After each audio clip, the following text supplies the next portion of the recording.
আসসালামু আলাইকুম ওয়া রাহমাতুল্লাহি ওয়া বারাকাতুহু। সর্বপ্রথম আল্লাহর কাছে শুকরিয়া আদায় করি এবং রাসূলুল্লাহ সাল্লাল্লাহু আলাইহি ওয়াসাল্লামের প্রতি দরুদ ও সালাম পড়ি। আল্লাহুম্মা আমিন। কৃতজ্ঞতা প্রকাশ করার পরে আমাদের এটা ইসলামপুর থানা টেকারাইপুর অঞ্চলের মধ্যে দৌলতপুর গ্রাম আল ইখলাস ফাউন্ডেশনের পক্ষ থেকে সকলকে আন্তরিক সালাম ও শুভেচ্ছা ভালোবাসা অভিনন্দন জানাই এবং আমাদের যে ঈদুল ফিতরের শুভেচ্ছা, সকলকে এই ঈদুল ফিতরের উপলক্ষে সকলকে আন্তরিক সালাম শুভেচ্ছা জানাই। সকলেই যে যেখানে ঈদ কাটাচ্ছেন ভালোভাবে সুস্থভাবে আনন্দের সাথে ঈদ কাটান এই আশা করছি, দোয়া রাখছি আমরা ফাউন্ডেশনের পক্ষ থেকে। আমাদের এই ফাউন্ডেশন দীর্ঘ কয়েক বছর থেকে আমাদের এখানকার এবং আশপাশের যুবক তরুণরা মিলে এই সংগঠনকে সিদ্ধান্ত এবং আলোচনার মাধ্যম দিয়ে সংগঠনের কাজ সূচনা শুরু করা হয়েছে।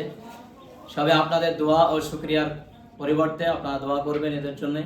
এই যে যুবক ছেলেরা সবাই আমাদের এই উদ্যোগটা নিয়েছে। এর কাজ হচ্ছে এই যে আপনারা প্যাকেটগুলো দেখছেন, এর মধ্যে কিছু ঈদ উপলক্ষে বা রোজার ইফতারি কিছু উপলক্ষে কিছু খাবার সামগ্রী কিছু আছে, যেগুলো গরিব দরিদ্র এতিম এবং অসহায় মানুষদেরকে একে অপরে মিলে সহযোগিতা করা উদ্দেশ্য।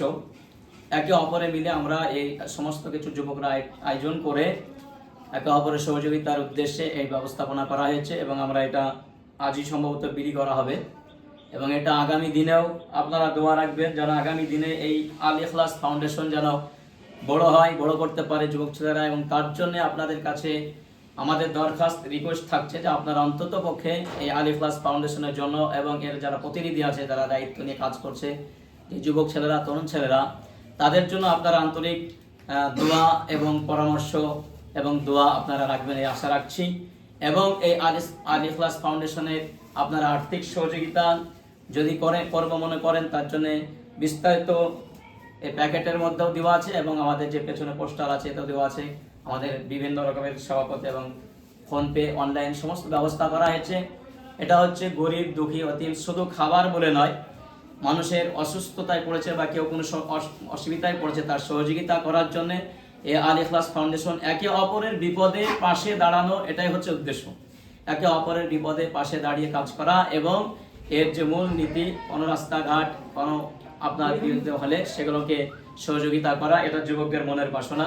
তা আপনারা এই আল ইখলাস ফাউন্ডেশনের প্রতিনিধি যারা দায়িত্বে পরামর্শ নিয়ে বা সদস্য হয়ে যারা কাজ করছে, তাদের জন্য দোয়া করবেন যেন আল্লাহ তাদেরকে এই সুন্দর কাজে করার ক্ষমতা এবং শক্তি এবং অর্থ সহযোগিতা করার মেহনত করার যেন তৌফিক দেয়, এই আশা রাখছি আপনাদের কাছে সকলে করবেন।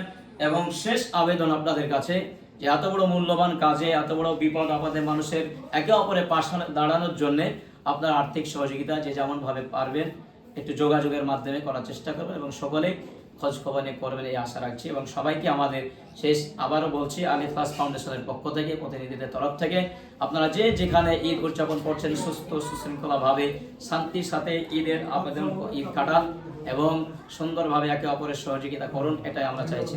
আসসালামু আলাইকুম ওয়া রাহমাতুল্লাহি ওয়া বারাকাতুহু।